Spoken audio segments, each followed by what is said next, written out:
E aí, pessoal? Como é que vocês estão? Tudo bem com vocês? Preparados aí para a gente ir junto para mais uma videoaula? Vamos ver mais uma videoaula aí, turma, então, né? A gente tem falado muito aí sobre nação, nacionalismo, é, é, é, falamos sobre a Primavera dos Povos, Comuna de Paris, né, o conceito de nacionalismo, como isso surgiu. Então, a gente vem falando aí sobre uma série de temas aí, uma série de assuntos que vocês comigo vão indo nessa jornada aí de volta ao passado, né? Então, nós vamos aí falar bastante ainda aí sobre, tem muito assunto ainda para a gente falar, tá? E depois a gente vamos fazer alguns exercícios, tudo tal, para a gente poder praticar mais esses assuntos que a gente vem ministrando, tá bom, gente? Então, boa boa aula para vocês. Posso entrar na sua casa, se você me permite. Muitíssimo obrigado. Vocês que entram na minha casa direto agora, né? Através do vídeo, já através do vídeo aí você já conhece, acho que praticamente minha casa toda, né, gente? Mas vamos lá, não tem problema não. Você é sempre bem-vindo aqui, tá? Aqui na minha residência. Então vamos lá. Vou começar compartilhando com vocês aqui. Compartilhar aqui e vamos lá, então. E o assunto que quero passar para vocês hoje, que eu quero compartilhar com vocês, é esse aí que você está vendo agora, a construção da nação norte-americana, tá? Aquele mesmo assunto, tá, gente? Eu sempre preparo uma aula, né? Eu vou preparando aquela aula ali, vou vendo os melhores pontos, vou vendo tudo direitinho, né? Programo algo, mas às vezes não dá tempo. Então, às vezes eu tenho que fazer isso em 2 aulas, tá? E se não der, é o que eu vou ter que fazer aqui com vocês. Então, vamos lá. A construção dos Estados Unidos, né? Nós vamos ver aí da nação norte-americana e nós vamos começar, então, aí abordando esse assunto aí, que é um assunto também muito interessante, porque muita gente se pergunta aí como é que os Estados Unidos tornou-se aí uma grande nação. Antes de mais nada, deixa eu logo dar uma introdução, onde entrar no assunto mesmo. Eu não coloquei aí no slide. Existem alguns pontos que contribuem muito para que os Estados Unidos seja a maior potência do mundo. Claro, existem vários.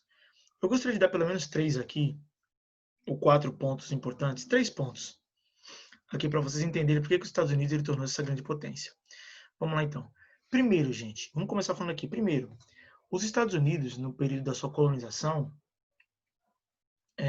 os Estados Unidos ele praticamente foi uma colônia de povoamento e não uma colônia de exploração. Isso faz uma diferença imensa, tá? Uma diferença imensa. Então, os Estados Unidos ele foi uma colônia de povoamento e não de exploração. Os ingleses ali desde o século XVII estavam preocupados com as guerras que aconteciam ali, né? E nunca se preocuparam tanto com os Estados Unidos. Até porque nos Estados Unidos não se tem histórico de grandes quantidades no período da sua colonização, de grandes quantidades de ouro e de prata, como acontecia aqui na América Latina, na América Portuguesa e na América Espanhola. Então, não se tinha o pau-brasil para explorar e não se tinha também ouro e prata. Então, os ingleses não ligaram muito. Então, esse é um ponto aí que a gente se separa. Os Estados Unidos, ele foi, em sua maioria, uma colônia de povoamento ao invés de exploração. Não que não tenha exploração, não que não teve escravidão. Nós já vimos que existia escravidão nos Estados Unidos, principalmente nas colônias do Sul, que eram as 13 colônias ali. Outro ponto significativo, tá, gente, que faz os Estados Unidos ser uma grande potência,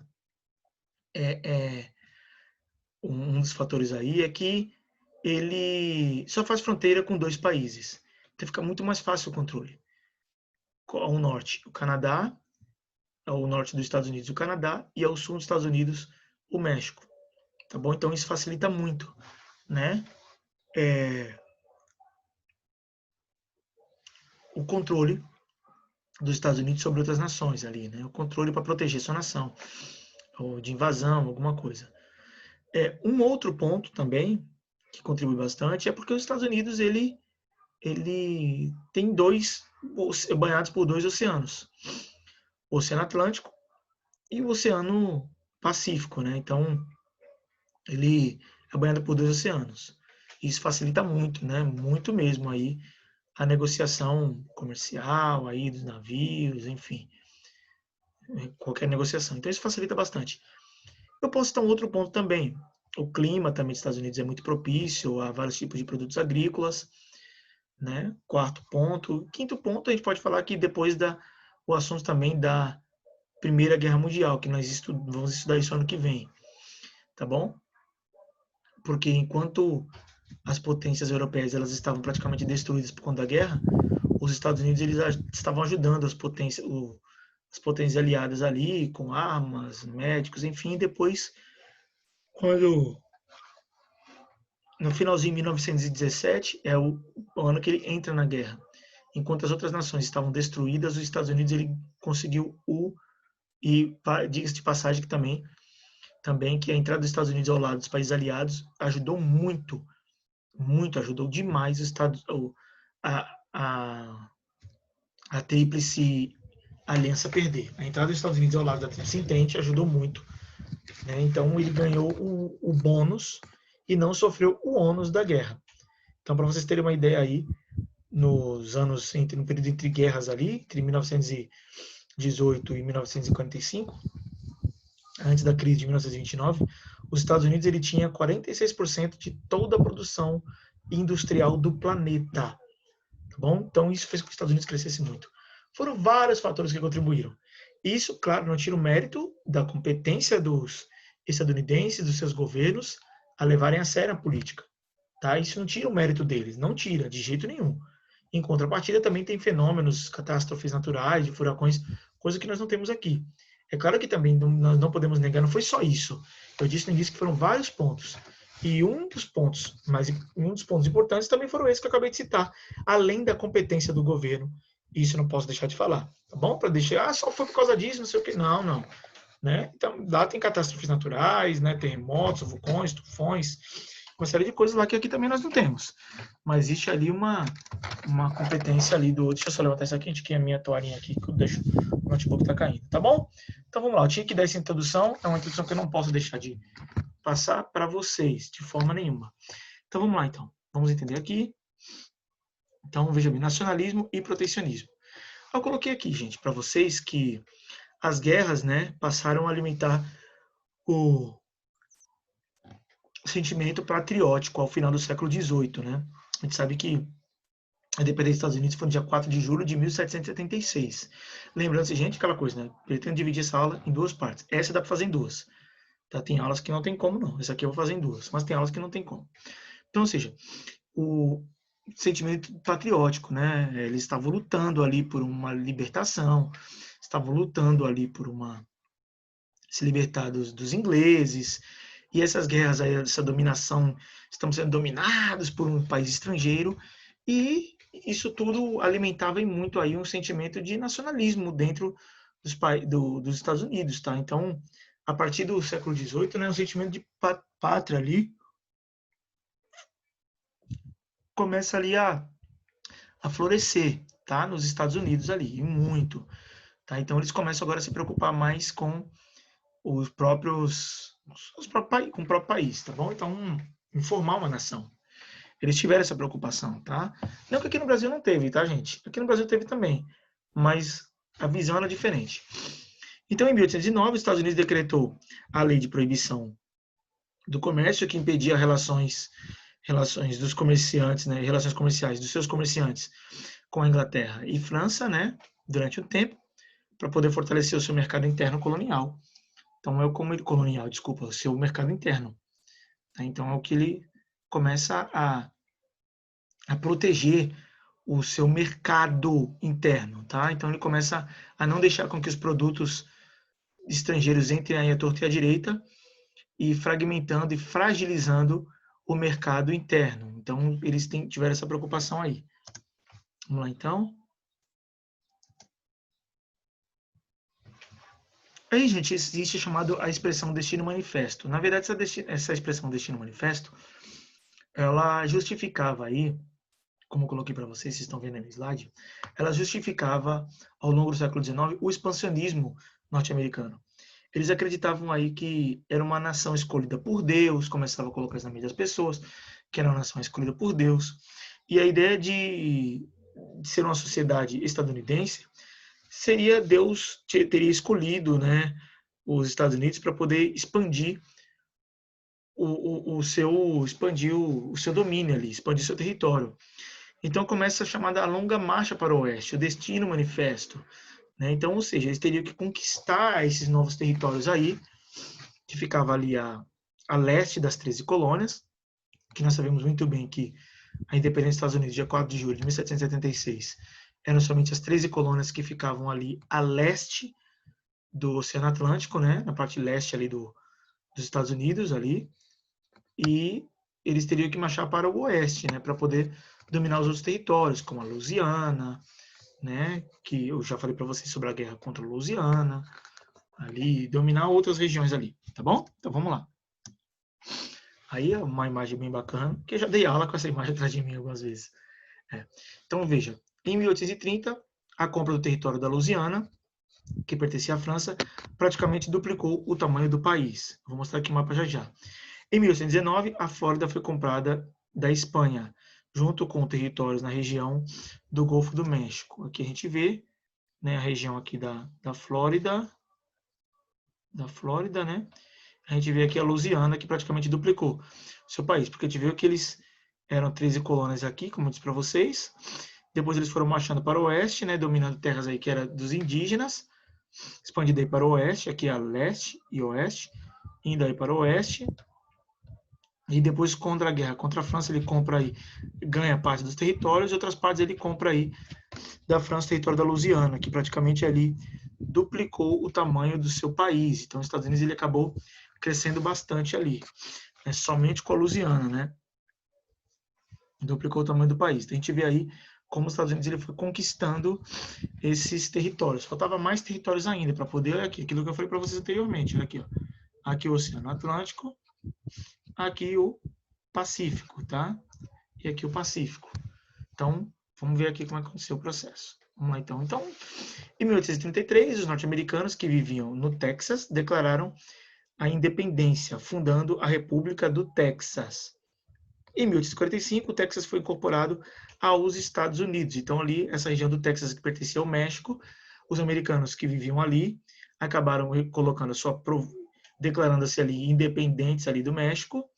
E ali depois os Estados Unidos eles acabam sendo ali incorporado aos Estados Unidos, tá?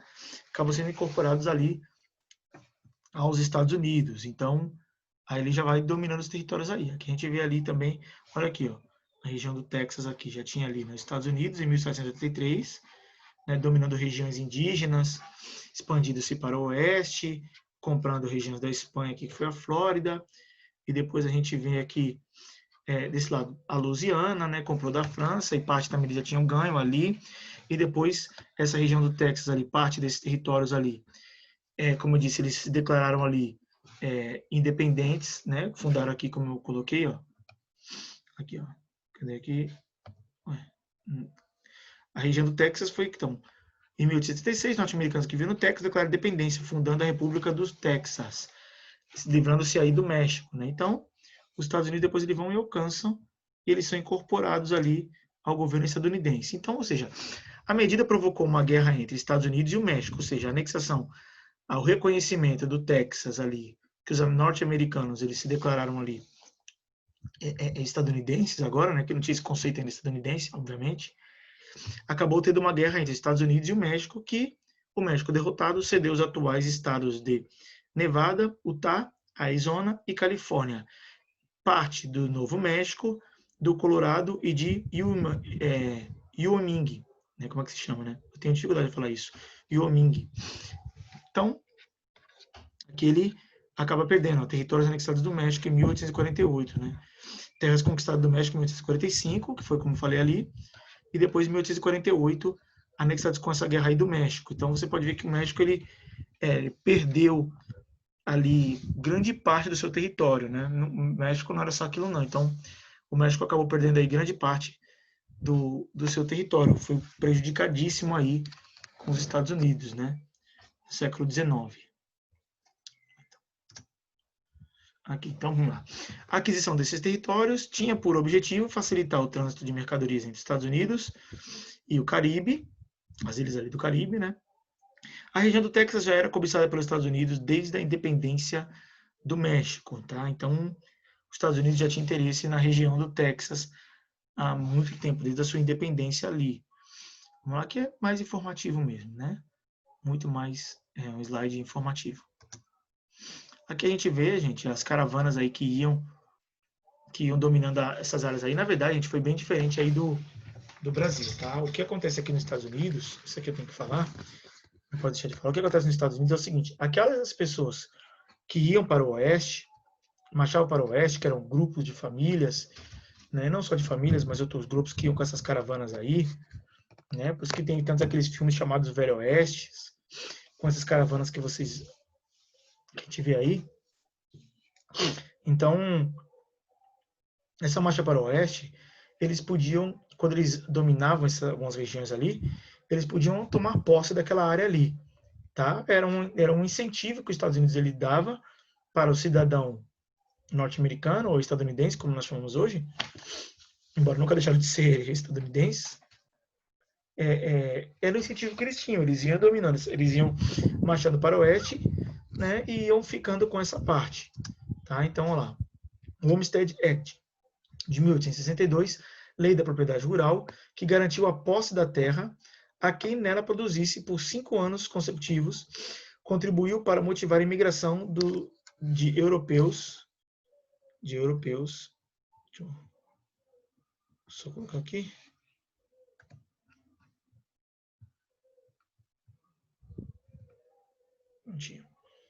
Então, aqui, vamos lá. Então, eu coloquei Homestead Act de 1862, Lei da Propriedade Rural, que garantia a posse da terra a quem nela produzisse por 5 anos consecutivos.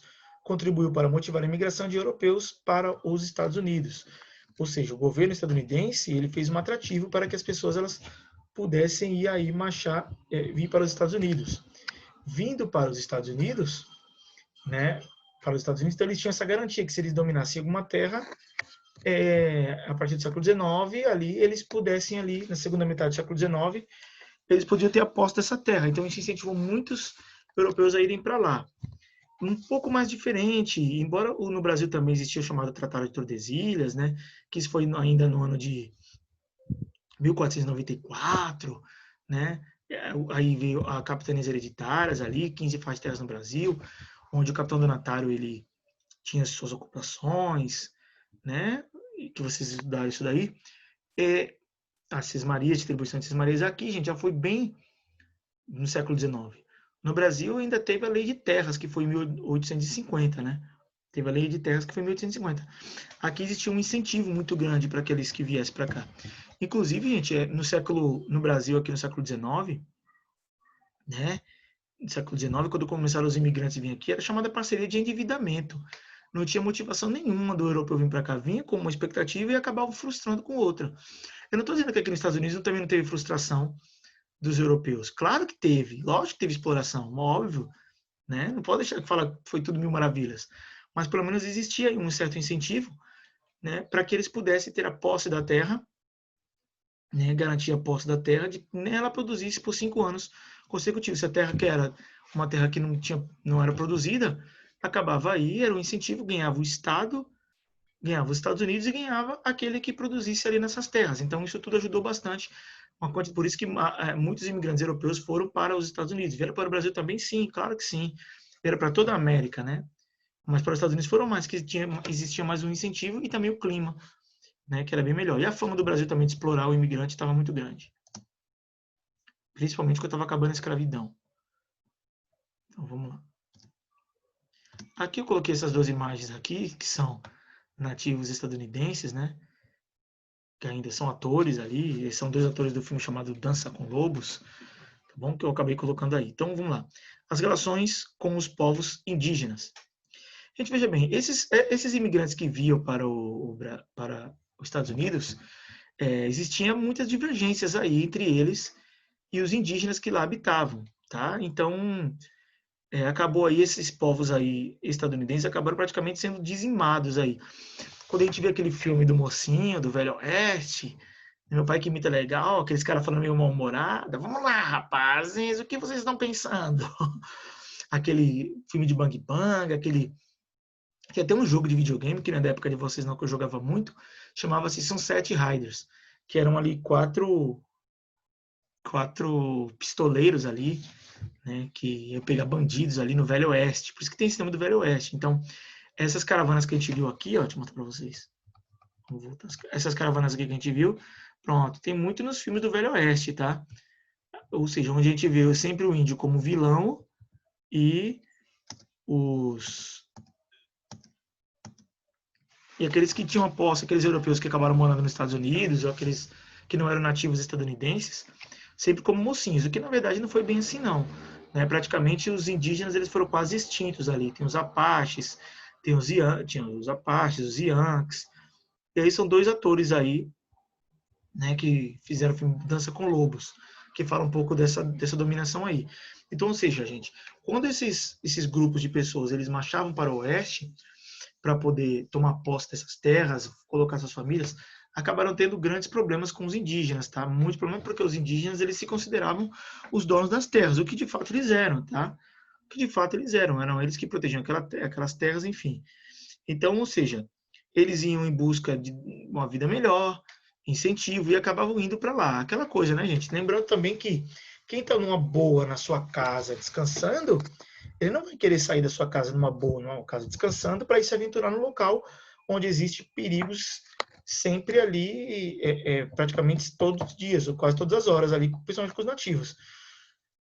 Então, lamentavelmente, os filmes eles colocam os indígenas como os vilões e aqueles grupos lá, aqueles o xerife como mocinho, que na verdade não foi bem assim, tá? Isso foi uma história que foi construída, tá bom? Então, uma lenda construída que não foi daquele jeito, não. Então, ou seja, os nativos eles foram praticamente massacrados ou confinados a umas reservas aí, praticamente que improdutivas. Hoje ainda eles se preocupam em preservar alguns grupos aí nativos nos Estados Unidos. Ainda existe ainda um pouco de preocupação, tá, gente? Mas esses índios aí acabaram tendo conflitos com aqueles estadunidenses que marchavam para o oeste, que queriam ter a posse da terra, onde os índios eles colocavam como os donos daqueles locais. E o que de fato eles eram os donos. E isso acabavam tendo problemas. Aí eles tinham autorização, gente, até de matar esses indígenas, que eles possuíam arma de fogo, né? E os indígenas no início não tinham, não. Então, muitos acabaram aí morrendo aí, né? Aí a gente vai falar agora sobre um assunto muito interessante, muito bacana mesmo, tá? Que é a chamada Guerra de Secessão, tá? Aí no período da Guerra de Secessão, depois eu coloco mais umas imagens mais legais para vocês. Aí vem o início da Guerra de Secessão. Vamos lá, gente. Deixa eu colocar aqui. Vamos ver aqui. A Guerra de Secessão foi uma guerra civil norte-americana que aconteceu ali entre 1861 e 1865, um tempo muito grande ali de guerra, né? Onde começaram a existir, como nós falamos aqui quando eu falei sobre a independência dos Estados Unidos, nós vimos aí que essa independência estadunidense, existiam divergências enormes aí entre as colônias do Norte e do Sul, e para poder manter a paz, acabaram tendo ideias bem diferentes aí entre os dois grupos, né? Por exemplo, o Norte não era escravista, o Sul era escravista, tá bom? O Norte trabalhava muito mais para o mercado externo colonial, nós vimos aí, o mercado interno colonial, enquanto o Sul trabalhava mais para o mercado externo. Então, existiam algumas divergências aí. E essas, claro que essas divergências, gente, iam a uma hora ou outra, isso iria aflorar, tá? Então, isso, de certa forma, iria acabar aí tendo conflitos entre esses estados, né? Entre os estados do Norte e os estados do Sul. Ia ter conflitos, não podia segurar tantas divergências em um país só. Tanto é que hoje os Estados Unidos é uma república federativa, onde cada estado, até os dias de hoje, tem muita autonomia. Então, ou seja, a Guerra de Secessão ela inicia-se no ano de 1861 e vai até o ano de 1865. Então, veja, os estados do norte não queriam ver as terras anexadas tornarem-se escravistas. O que aconteceu é o seguinte, essa marcha para o oeste, que eu estava explicando para vocês aqui, quando os estados do sul, eles acabavam marchando para o oeste, correu o risco também deles serem escravistas. E os estados do norte não queriam que fosse dessa forma, não queriam que fossem escravistas. Então começa aí a ter problemas entre eles dois. Outra questão era a questão tarifária que eu coloquei aqui para vocês. O norte se empenhava na manutenção de barreiras protecionistas, que eu falei logo no início, que garantissem as matérias-primas e o mercado consumidor sulista para os seus produtos. Então, existia a questão aí tarifária, né? O norte se empenhava na manutenção de barreiras protecionistas, que garantissem as matérias-primas e o mercado consumidor sulista para os seus produtos. Então, o mercado do norte, eles trabalhavam muito mais para o mercado interno colonial, né, os estados do norte. Então, isso começa a ter problemas ali, divergências entre os dois países, os dois estados aí, os dois grupos de estados. Então, aqui fala, gente, a escravidão, gente, aí são escravos aí, na época ainda dos Estados Unidos ali, na construção dos Estados Unidos, tem os escravos aí que vocês estão vendo que eles eram discriminados em todo local, tá? Eles eram discriminados tanto nos estados do norte, como também nos estados do sul, que eu já falei para vocês, que existiam até projetos ali, onde depois da independência, esses escravos, se quisessem ir embora, existe até um incentivo para eles irem embora dos Estados Unidos, que é uma piada sensacional, né? O camarada vai, é tirado do seu país, torna-se um escravo, ajuda a construir o país com a sua força de trabalho, depois quando acaba a escravidão, ó, tu não serve mais por causa da cor da tua pele. Lamentável. E isso tinha que convencer as pessoas a elas irem embora, tá? Tinha que convencer, mas é um absurdo. Então, são estadunidenses, são americanos como todos os outros, tá? Não é porque eles descendem de escravos. Muitos nasceram lá e os europeus não iam para lá, por que os africanos não poderiam também ir para lá?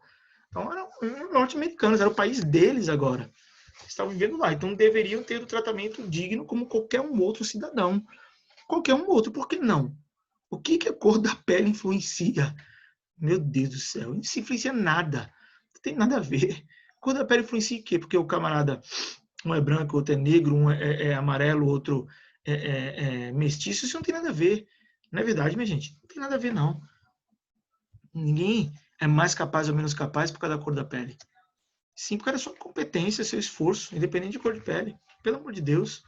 Então, a questão abolicionista também era um outro problema que acontecia entre os estados do norte e os estados do sul, né? Então, de norte a sul, os negros eram marginalizados politicamente e tratados com muito preconceito, tá? Então, em meio às discriminações, ganhava espaço uma campanha abolicionista. Gente, lembre-se de uma coisa, assim como aconteceu no Brasil, eu quero deixar isso claro para você que está assistindo essa aula aqui comigo, está participando dessa aula, está anotando, eu estou deixando tudo isso aqui para vocês anotarem. Gente, presta atenção aqui comigo. A questão abolicionista, a gente tem que deixar muito claro, né? Eu sei que vocês, alguns já sabem o que eu vou falar, outros ainda não. Tem que deixar muito claro que a maioria dos abolicionistas, eles não estavam preocupados com a condição do escravo. Não era essa a preocupação. Era que a grande maioria esmagadora desses que queriam acabar com a escravidão, em qualquer lugar do mundo, não era com pena ou da situação deles, era porque a escravidão, seja ela independente da cor da pele, ela atrapalhava o desenvolvimento econômico. Eles acreditavam que atrapalhava o desenvolvimento, e que de fato atrapalhava. A escravidão não traz benefício para ninguém, tá? Não traz benefício para ninguém. Então, ou seja, a escravidão é uma coisa que tem que ser, graças a Deus, foi extinto, e isso não vai mais voltar. Glória a Deus por isso. Então, ou seja, a intenção de acabar com a escravidão era porque eles viam que a escravidão atrasava o desenvolvimento. Enquanto os colônias do Sul, as colônias do Sul não, os estados do Sul agora, né, colônias, eles preferiam manter a escravidão porque ganhavam dinheiro com escravos. Então, ou seja, mas de qualquer forma atrapalhava a industrialização. Então, como atrapalhava a industrialização, eles achavam que o escravo não servia mais, né?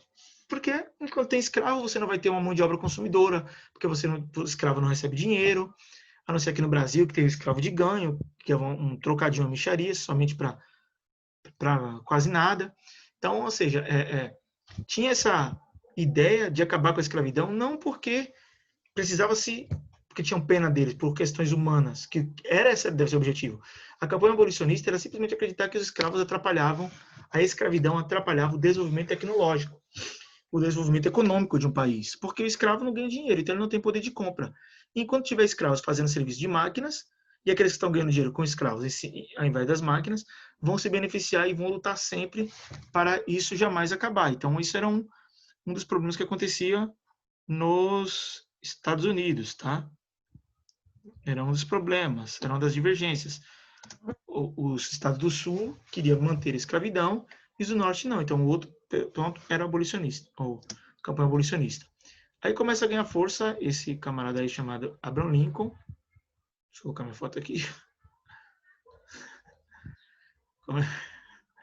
Começa a ganhar força aqui, então, Abraham Lincoln. Então, veja, a eleição de Abraham Lincoln do Partido Republicano, venceu as eleições em 1860.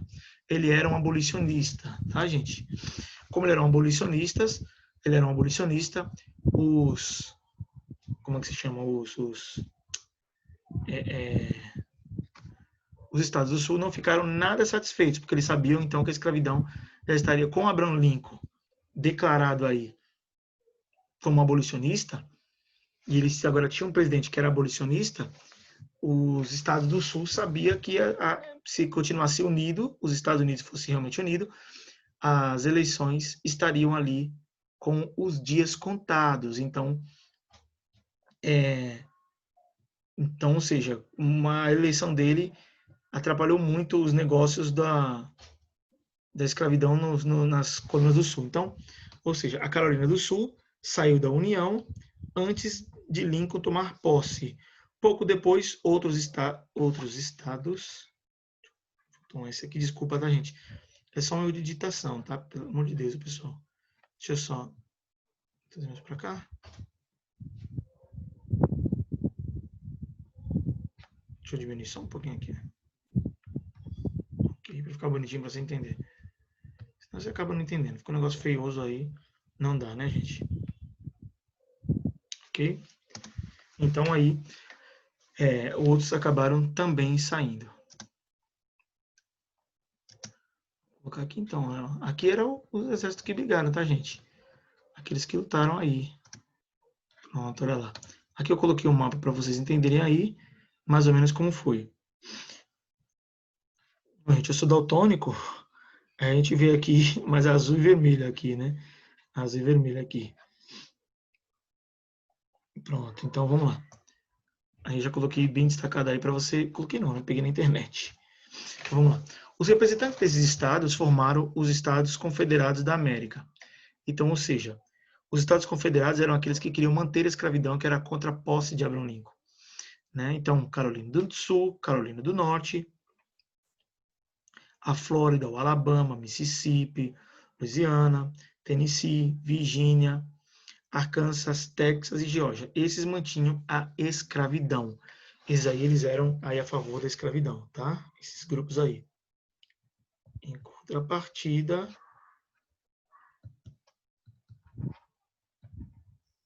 de novo, aqui, gente, a bandeira da União e a bandeira dos Confederados, tá? Era assim que acontecia. Vamos lá, então. E aqui, gente, Abraham Lincoln de novo. Vou colocar em cima do general aqui. Não escolho não. Aqui, então, gente, Lincoln contestou os estados separatistas e em 1861 tinha início a Guerra Civil Norte-Americana. Começa aí a Guerra Civil Norte-Americana em 1861, chamada de Guerra de Secessão. Aqui, gente, claro, né, Abraham Lincoln ele não reconheceu os estados da União, a separação desses estados da União, e aí começa uma Guerra Civil Norte-Americana aí. Tá, gente? Veja bem, essa Guerra Norte-Americana é um assunto extremamente interessante, né? Um assunto realmente muito bacana, tá? Onde a gente vai ver, tem um filme, pessoal, muito bom, que fala, olha, por incrível que pareça, gente, ó, que fala sobre essa guerra. Sempre peço para meus alunos assistirem. Eu esqueci o nome, eu sei o nome do filme. O nome do filme chama-se Tempo de Glória, que vai falar a vida desse soldado aqui. Soldado não, né? Desse militar, né? Desse oficial, que ele vai juntar um exército de ex-escravos para poder lutar contra os confederados. Mas, gente, é um filme antigo. Chama-se Tempo de Glória. Muito bom mesmo. Eu esqueci o nome dele, tá? Esse camarada aqui, esqueci o nome dele, que ele lutou na Guerra de Secessão. Aí começa aí, gente, a chamada Guerra de Secessão, que inicia-se aí em 1861, tá bom? Guerra Civil Norte-Americana, conhecida como Guerra de Secessão, tá? Que foi uma batalha que ia definir essa guerra, ia definir aí o futuro da política e econômica, social estadunidense, tá? Então essa guerra ia colocar em xeque. Se quem vencer essa guerra, eu não vou dizer agora. Eu só vou dizer isso na nossa próxima videoaula, quando você assistir aqui comigo. Tá certo, gente? Então, Você não pode ficar de fora. Assista esse filme Tempo de Glória. Tá? Tem um documentário também na Discovery que é muito bom para você assistir. Não sei se é Sangue e Glória, não me recordo, sobre a Guerra de Secessão também. Muito, muito, muito bom. Eu já assisti, tá? Esses documentários que eu passo, esses filmes, geralmente eu assisto para ter uma compreensão melhor aí do que eu estudei, tá? Às vezes passa uma informação ou outra que não tem nos livros didáticos, sério, gente. Tem informação que passa nesses documentários que não tem no livro didático. E isso serve muito para que eu aprenda mais. Então não deixe de assistir, não. Tá? Esse filme Tempo de Glória. Não deixe de assistir esse filme, acho que é Sangue e Glória, a Guerra de Secessão Norte-Americana. Não deixe de assistir, que é muito importante para você. Tá bom, gente? Então a nossa videoaula de hoje, ela vai ficando por aqui. Eu espero muito, pessoal, que vocês tenham entendido. Eu espero muito que vocês tenham gostado.